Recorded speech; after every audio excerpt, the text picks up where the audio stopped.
Bonjour, Florence Lézier, je suis la directrice de la ligne 1.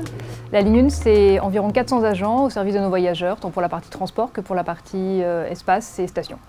Avant tout, il faut savoir que la ligne 1, c'est environ 725 000 voyageurs par jour. C'est la ligne la plus chargée du réseau métro. C'est pour ça qu'elle a été choisie dans le cadre du projet d'automatisation.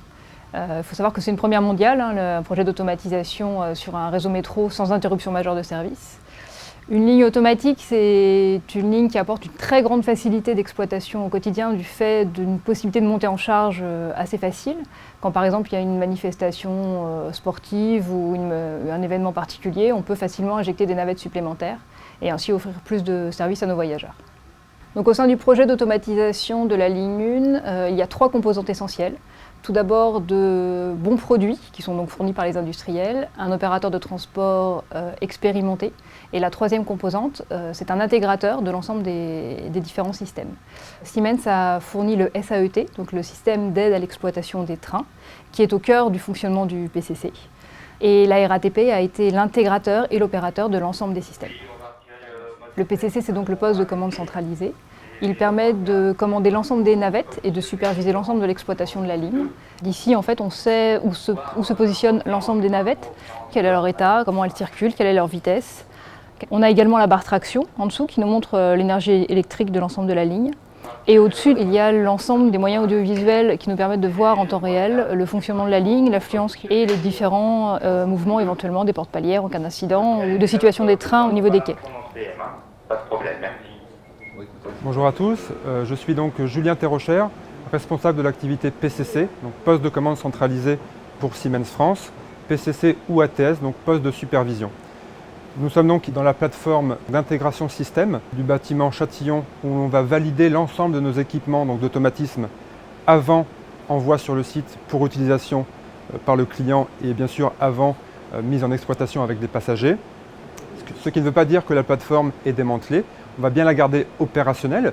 Typiquement, on a encore ici la plateforme de la ligne 1 du métro parisien.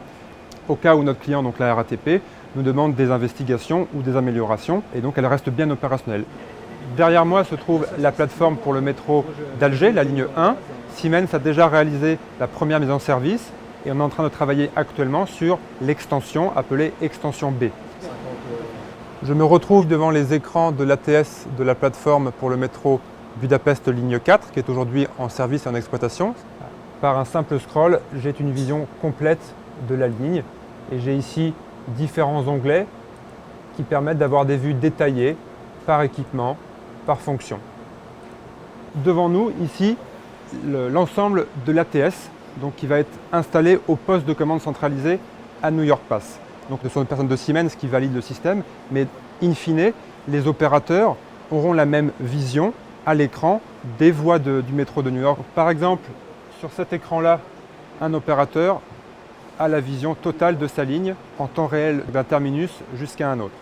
Sur cet écran-là, on sait, par un simple jeu de couleurs, si l'équipement marche, est en panne ou est éteint. On va retrouver des caméras à bord des trains, des moyens de communication entre les trains et le poste de commande centralisé. On retrouve ici les vraies armoires qui permettent de contrôler les équipements en voie, les postes d'aiguillage, les signaux pour avertir le conducteur pour arrêter le train ou non par exemple, les baies d'automatisme qui gèrent en sécurité le contrôle du train et qui va aussi permettre l'arrêt des trains en station par exemple. Tous nos équipements d'automatisme sont sur un réseau Ethernet, donc on a besoin de routeurs, de switches pour assurer la communication entre tous les équipements. Il faut bien retenir à l'esprit qu'ici, on a l'ensemble des projets qu'a mené Siemens France, des technologies VAL donc des années 80 jusqu'à la technologie moderne CBTC. Au cas, encore une fois, on aurait besoin d'intervenir, faire une analyse, reproduire un événement ou un incident qui a eu lieu sur le site.